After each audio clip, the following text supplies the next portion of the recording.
Charlie's Angels bombs, it reinforces a stereotype in Hollywood that men don't go see women do action movies. Oh, really? Oh, really? We'll see about that.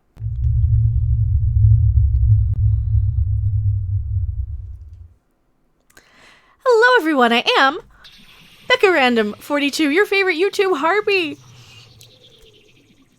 This will be my review of Charlie's Angels, but we're talking about a couple little things in the articles as well. Like this crap. All right, first off, you made a chick flick that is confusing itself with an action movie. So, full spoilers as well. This will have full spoilers in this review. She made a chick flick that is wanting to be a Bourne movie at times, and that doesn't really quite match up. You know, the movie's strengths for me, where I really, really enjoyed it, was when it was fun, when the angels are interacting, when they're having fun, trying on clothes, etc., etc. That is the best part of this movie. Anytime the three main characters are on screen together. Elizabeth Banks, really, really good in this. I really enjoyed her as well. Where this movie kind of falls apart is when it gets so serious and heavy-handed. It's a kind of goofy, generic... This should have been a comedy. This movie should have been a comedy, and it could have probably been the, oh my god, that's a surprising hit. It should have been a chick flick comedy, which I can't even say. Also, if you guys do like my channel, like, subscribe, share. YouTube is throttling me, so every like matters, every comment counts. And if you subscribe while I'm live, you might get a shout out, like Eric Feldman, and thank you so much. Also, I do have Patreon. If everybody who watches the videos goes over to the Patreon, Random Game User 42, then I'll never have to worry about YouTube's demonetization. $1 a month for Patreon is all it really takes.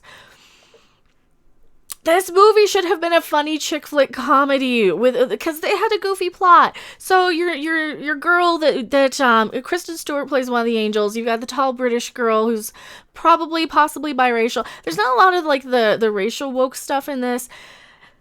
There is some white man bad crap. We'll get to that in a second.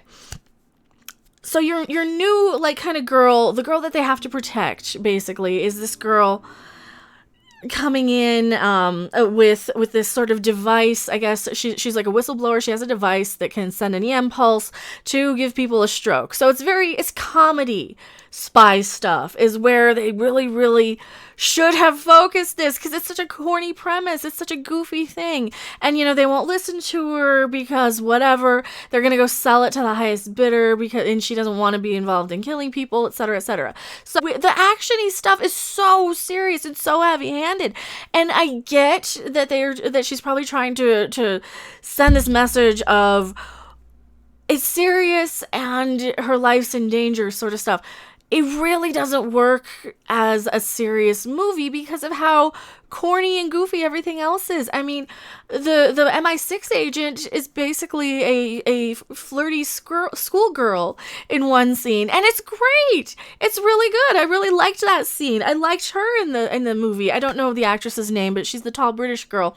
And she's really good. The girls have great chemistry on screen, all three of them. You know, the new girl who has the device, they have to save her life, and then she kind of tags along, and there's like fun little comedy sequences where this isn't Ghostbusters cringe comedy either. This is like scripted, well-written stuff. Elizabeth Banks did a good job on this, except she didn't, and it really, really sucks. It's hurting me to give this a bad review because I enjoyed some of this. Had this movie been an hour and a half comedy, it would have been great. It would have done gang, but this should have been like a Lethal Weapon sort of, almost that type of, it should have been a lot more lighthearted. It should not have been so serious, and I probably used a wrong type of thing.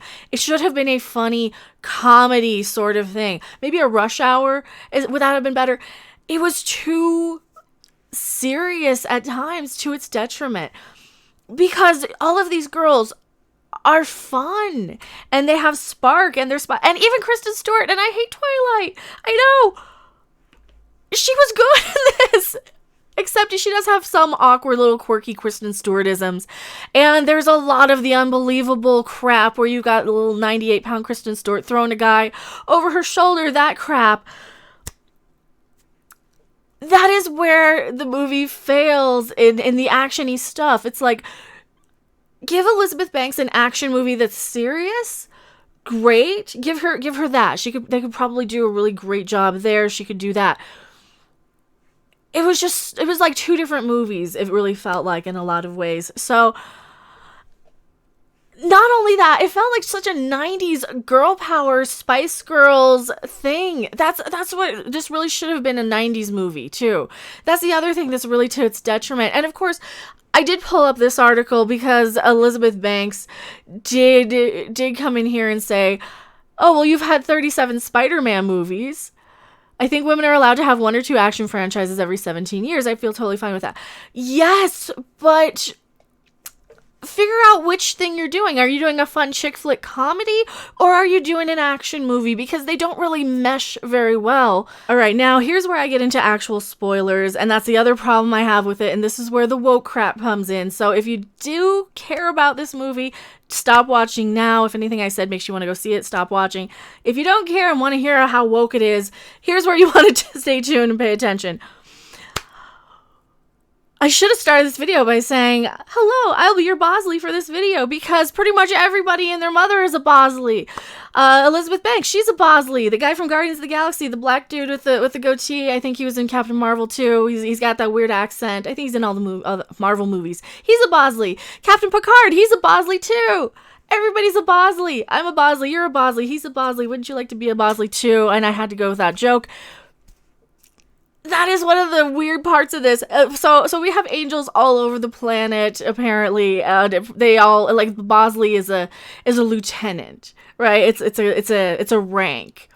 So they explained that in the movie too. Patrick Stewart is retiring. His Bosley's retiring. I guess some of the angels had known him. The MI6 agent girl, she knew the guy from all the Marvel movies. That was her Bosley. He gets killed in this, and that's why we get Elizabeth Banks. Her Bosley comes in. Patrick Stewart retires because he's the old guy retiring, and he looks like old man Picard. Oh man, so the movie takes itself way too seriously. Like I said, oh, Patrick Stewart, old white man bad. They set her up to that she's like the bad guy, and then Patrick Stewart ends up being the bad guy at the end just because he's the old dude, because he's the guy. And they hammer in so much this message of girl power, women can do everything. The first line in the movie is, "Oh, women can do anything they want," blah, blah, blah, or some dumb cringe thing like that.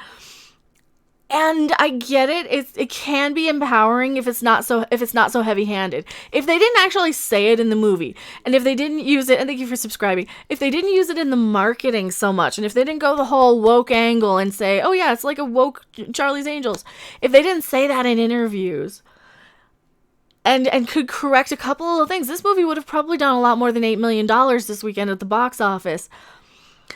But they had to make it, and they even had to add insult to injury at the very end. Patrick Stewart says, "I worked so hard making this company the thing." I can't remember the name of the company now. Oh my god. So he says, "I worked really hard to make this company what it was. And you owe me. I didn't get anything. You owe me. Blah, blah, blah, blah, blah." All this, just because he's the old guy and whatever. So Elizabeth Banks, to add insult to injury, she has to go and talk down to him too. He's like, "I made you all." Because he kind of did. We're led to believe he pretty much hand-selected a lot of these women. And she's like, "No, we made you." It was a little cringe, not gonna lie. And it really felt like you're talking down to him because he's the white guy in the room. The other bad guy in the movie, white guys. It's always the white guys in this thing. And that really, really is more disappointing than anything, because they could have had a good movie. They could have had like a 9 out of 10 if they had really tweaked it. 8 out of 10 would have been great. Just a couple little tweaks, and it would have been an 8 out of 10. I'm Mecha Random 42, and I will see you guys on the next video, live stream, or wherever. Bye! Thanks for watching. If you liked it, make sure to hit that like button, and if you want to see more, don't forget to subscribe. See you in the next video. Bye!